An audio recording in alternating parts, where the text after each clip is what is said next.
Les anniversaires de mariage royal, qui se terminent par un divorce, sont strictement passés sous silence par le service de communication du palais. Pourtant, cette année, un prince de 13 ans a choisi de célébrer l'un d'eux en toute intimité.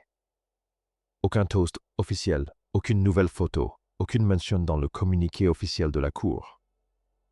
La veille, le prince George s'est discrètement rendu dans un jardin de Kensington, tenant un petit brin de verdure. Il a accompli un geste que personne dans sa famille n'avait fait depuis près de 30 ans. Son geste discret et spontané a momentanément fait pleurer deux des adultes les plus calmes du palais. Le prince William et la princesse Anne ont pleuré en apprenant les agissements du garçon dans le jardin.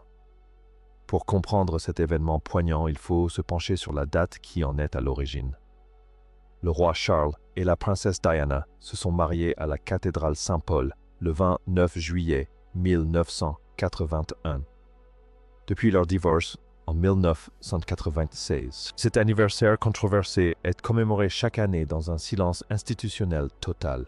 Depuis la séparation officielle, aucune déclaration officielle du palais n'a fait mention de la date du mariage. La famille considère traditionnellement cet anniversaire comme celui d'un mariage qui s'est mal terminé et qui est resté ainsi. Ce jour est perçu comme une affaire privée close et à jamais oubliée. Ce silence collectif et institutionnalisé perdure sans interruption depuis près de 30 ans à Londres. Le palais dispose d'un système bien précis pour décider quelle histoire retenir. Le système royal commémore officiellement les anniversaires qui servent l'institution, comme les couronnements et les mariages heureux. Les événements qui embarrassent la couronne sont simplement accueillis par un silence collectif et acquis. Au fil des ans, cette absence de reconnaissance tacite finit par se muer en une règle bien ancrée. Nul besoin à Kensington Palace de publier une note officielle interdisant la date. Chacun sait sans le dire que le 29 juillet est proscrit année après année. Puis un jeune garçon, ignorant tout de cette date, est entré en scène. Le prince George est le petit-fils aîné de la princesse Diana, né 16 ans après sa mort tragique à Paris.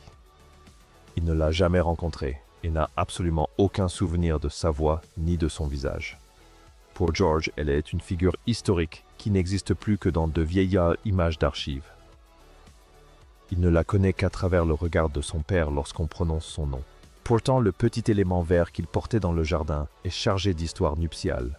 La plante qu'il tenait à la main était du myrte, une plante sacrée lors des mariages royaux.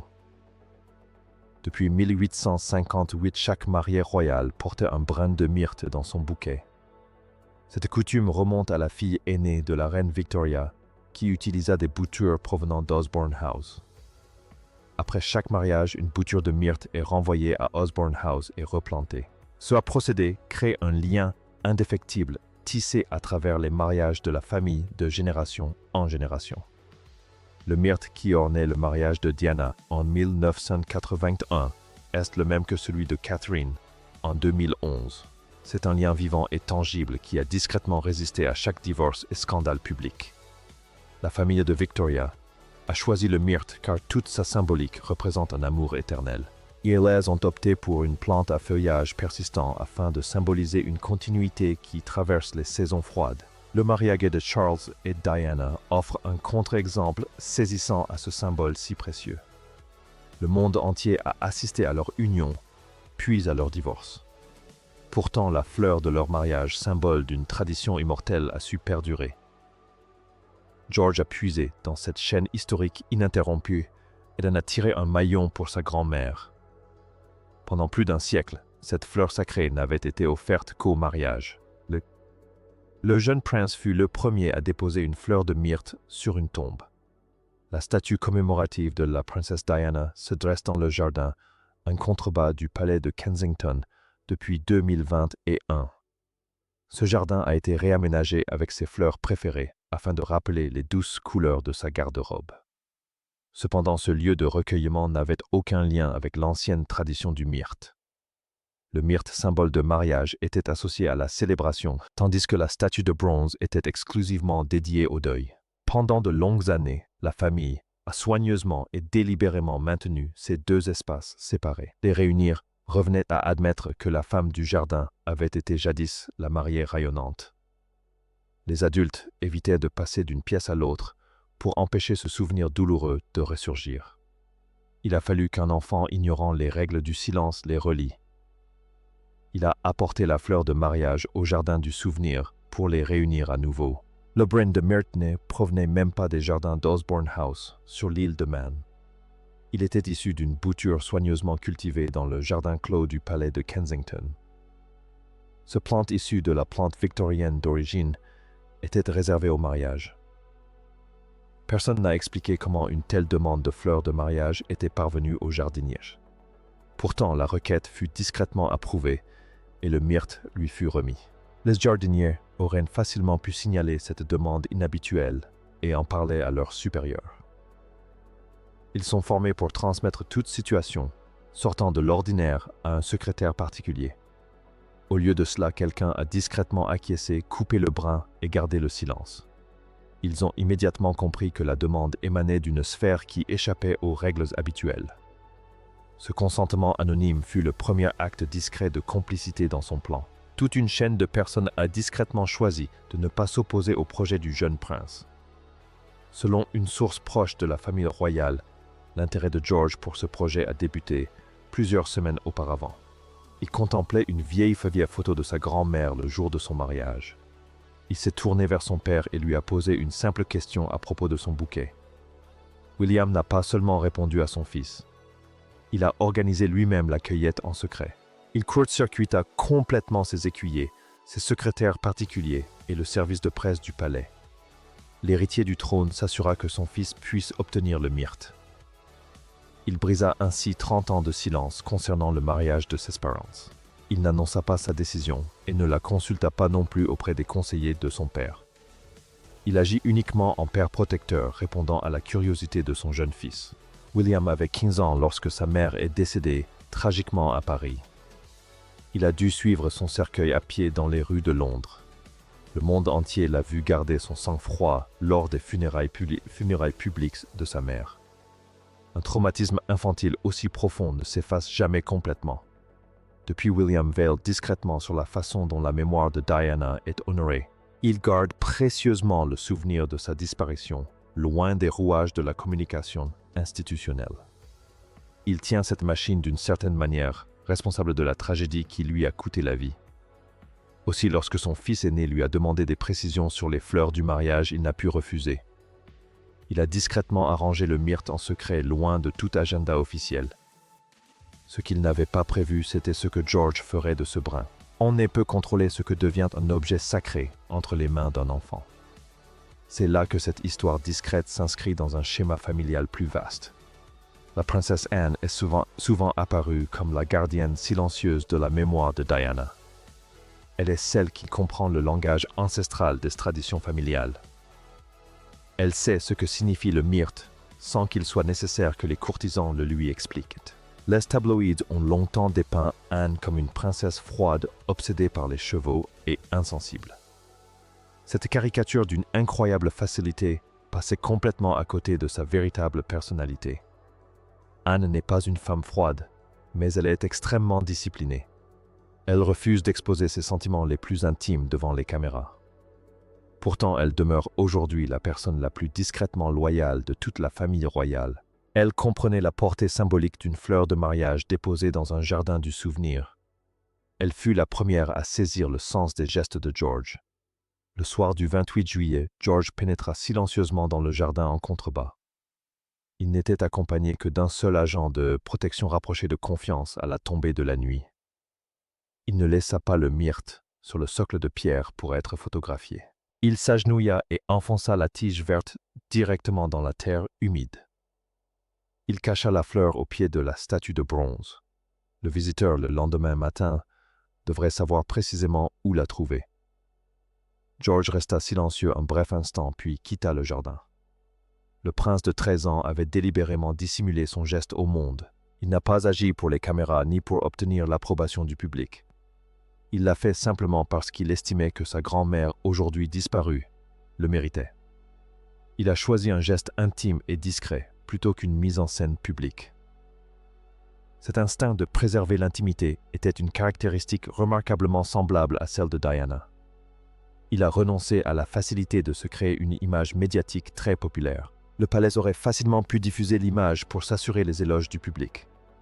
Au lieu de cela, il a caché le myrte dans la terre, loin des caméras. C'était un moment intime entre lui et une grand-mère qu'il n'avait jamais connue.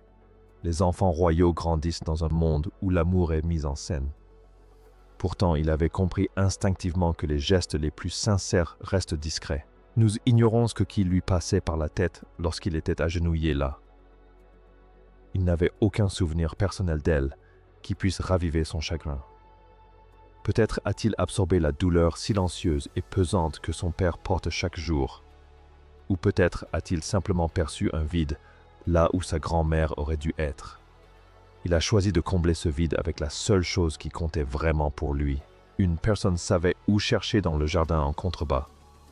Quelques jours plus tard, le détail discret de son geste parvint au rédacteur du magazine Hello. Cette fuite n'avait rien de malveillant car elle ne porta préjudice à personne au sein de la famille. Elle humanisa la famille royale de la manière la plus positive qui soit. L'information provenait probablement d'un jardinier profondément ému par le spectacle. Il décida que ce geste d'une beauté discrète ne devait pas tomber dans l'oubli. Il voulait que le monde entier sache ce qu'avait fait le jeune prince. Les paroles de George agenouillé dans le jardin demeurent son secret. Mais lorsque les adultes l'apprirent, la nouvelle ne resta pas secrète. La princesse Anne fut la première à comprendre toute la portée de ce geste. Elle savait qu'un brin de myrte n'était pas une simple plante ornementale. C'était un vœu de mariage remontant à l'époque de la reine Victoria. George avait puisé dans l'histoire familiale pour retrouver ce symbole. Il offrit la fleur de mariage à sa grand-mère dont l'union n'avait jamais été célébrée officiellement. Il en avait découvert la signification par lui-même sans aucune instruction du personnel du palais. Aucun compte rendu public de la conversation entre William et Anne n'existe. Cependant, les proches de la famille décrivent l'impact immédiat de la nouvelle. William ne s'attendait pas à ce que son petit geste de bonté ait une telle portée. Il ne s'attendait pas à ce que son fils enterre le myrte. Lorsqu'il comprit ce que George avait fait, il fut complètement bouleversé. Un homme qui n'avait pas flanché aux funérailles de sa mère fut bouleversé. Un simple brin de myrte déposé par son fils avait fait voler en éclats ses défenses. Le jeune prince avait comblé le fossé des générations que William redoutait. William avait toujours craint que le souvenir de sa mère ne s'estompe avec le temps. Il redoutait qu'elle ne devienne un jour qu'un nom dans un livre d'histoire. Puis son fils aîné prouva que le souvenir de sa grand-mère restait vivace. George, guidé par son instinct spontané, voulut honorer sa mémoire. Ce fut la réponse ultime à la crainte qui habitait le cœur de William. Cela prouva que Diana était en sécurité entre des mains qu'il ignorait. Les larmes qui coulèrent n'étaient pas des larmes de chagrin, mais l'expression d'une profonde gratitude. La princesse Anne était présente pour partager ce moment d'émotion avec lui. Les deux adultes, les plus disciplinés de la maison, n'eurent qu'à pleurer. Pour Anne, ce geste revêtait une signification légèrement différente, mais tout aussi forte. Gardienne des traditions ancestrales et discrètes de la famille, elle a consacré sa vie à défendre l'idée que ces rituels conservent toute leur importance. Elle avait souvent craint d'être la dernière à comprendre ces symboles. Puis un prince de 13 ans utilisa la plus sacrée des traditions nuptiales pour une sépulture. Pour Anne, ce geste spontané fut l'ultime consécration de son œuvre. Il prouva que la flamme qu'elle protégeait ne s'éteindrait pas avec sa génération.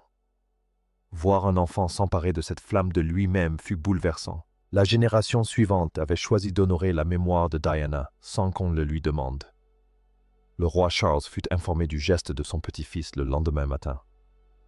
Il resta silencieux lorsqu'il entendit les détails rapportés par son personnel. Il demanda simplement où précisément au pied de la statue la fleur avait été déposée. Puis il demeura silencieux le reste de la journée dans son bureau. Mais ce qu'il fit ensuite révéla véritablement ses sentiments. Il libéra discrètement son agenda officiel pour la matinée du 29 juillet. Il se rendit seul au jardin, en contrebas avant le début de ses engagements officiels. Le roi n'avait jamais été photographié au mémorial de Diana depuis son inauguration. Il choisit cette date anniversaire précise pour se recueillir en silence devant sa statue. Camilla était absente et aucun photographe officiel de la cour n'avait été informé. Le roi demeurait immobile, le regard fixé sur la parcelle de terre. Il fixait l'endroit précis où George avait planté le myrte. Sa relation avec son ex-femme reste la période la plus douloureuse de sa vie. Il avait passé des années à garder ses distances pour éviter tout faux pas médiatique. Chaque visite publique à sa statue faisait les gros titres des médias. Elle ravivait de vieilles questions sur le deuil et les sentiments de Camilla. Pendant 5 ans, Charles a choisi de garder le silence. Puis son jeune petit-fils a discrètement bouleversé la donne pour la famille. Après le geste direct de George, l'éloignement n'était plus une option neutre. Le roi s'y rendit donc tôt avant que quiconque ne soit réveillé. Il organisa une visite commémorative des plus intimes. Il se tint debout sur la terre où avait été enterrée la fleur de mariage. Il se trouvait face aux plus grandes blessures de son existence. Son petit-fils l'avait contraint à reconnaître ce mariage qu'ils avaient ignoré pendant des décennies. Sewa geste simple fut accueilli avec discrétion par les 2 personnes qui le vécurent. Rien dans ce moment familial historique n'avait été officiellement coordonné par le personnel.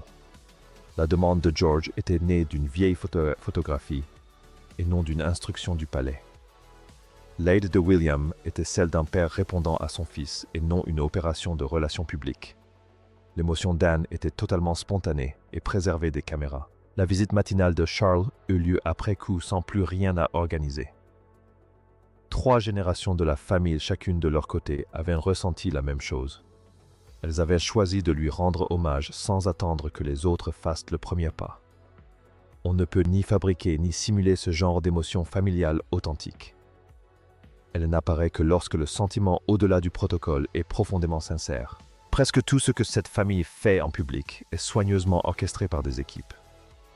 Les promenades, les dépôts de gerbes et les portraits sont programmés à l'avance. Un photographe du tribunal est toujours positionné à la distance idéale.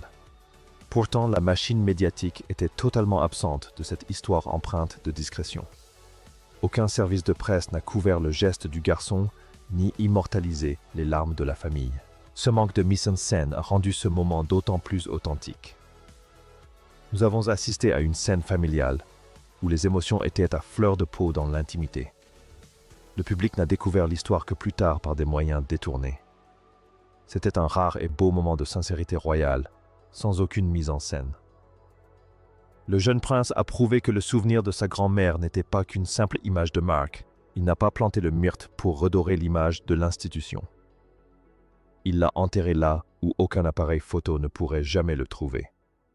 Les 2 adultes les plus calmes de Grande-Bretagne ont pleuré en l'apprenant. Le roi a consacré sa matinée à se recueillir seul dans la terre silencieuse. Rien de tout cela n'a été fait pour nous ni pour la marque. Cette campagne privée a été conçue de A à Z pour rester invisible. C'est pourquoi cette histoire a touché tant de personnes à travers le monde. Personne n'était tenu de se souvenir de la date du mariage. Il aurait été facile de laisser cet anniversaire dans l'oubli.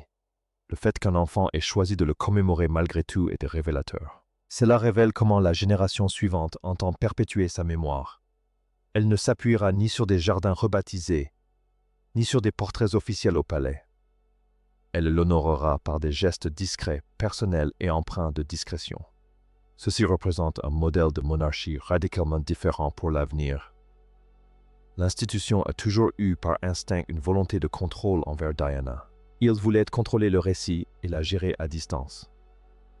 Il craignait toujours un peu sa mémoire puissante et imprévisible. Telle était la stratégie prudente de la génération du roi Charles. Mais George vient de faire preuve d'un réflexe tout à fait différent et moderne. Il a choisi de l'aimer simplement en privé, sans aucune stratégie. La relation de la monarchie avec Diana évolue discrètement au gré de la couronne. D'une blessure encore vive, elle se mue en la figure d'une grand-mère regrettée. Ce profond bouleversement a débuté par une fleur de mariage plantée dans la terre. Le lien de la famille avec cette date a été seulement suspendu, non rompu. Le deuil lui n'a pas disparu malgré le silence du service de presse. Elle restait la silencieuse, attendant quelqu'un d'inconnu. George ignorait qu'il devait détourner le regard. Dès qu'il tendit la main vers elle, la douleur le submergea à nouveau. Certaines blessures ne guérissent pas simplement parce qu'on cesse d'en parler. Elles attendent que la bonne personne les exprime sans un mot. Ce mercredi paisible fut une révélation pour toute la famille royale. Un garçon, une fleur et une date oubliée avaient tout bouleversé. Pendant des décennies, le palais avait traité l'anniversaire de mariage comme une plaie ouverte. George lui avait choisi de le célébrer en privé. Son intuition a tranché pour la génération suivante. Le myrte était censé représenter un amour qui traverse les saisons. Diana portait cet arbre à feuilles persistantes lors de son mariage à Saint-Paul. Ce symbole a failli briser le mariage, mais il n'a pas déçu sa descendance. L'amour qu'elle portait a traversé les générations pour se transmettre à un petit-fils. Le myrte a tenu sa promesse, survivant dans le cœur de la génération suivante. Le silence des 30 dernières années n'avait pu étouffer la vérité.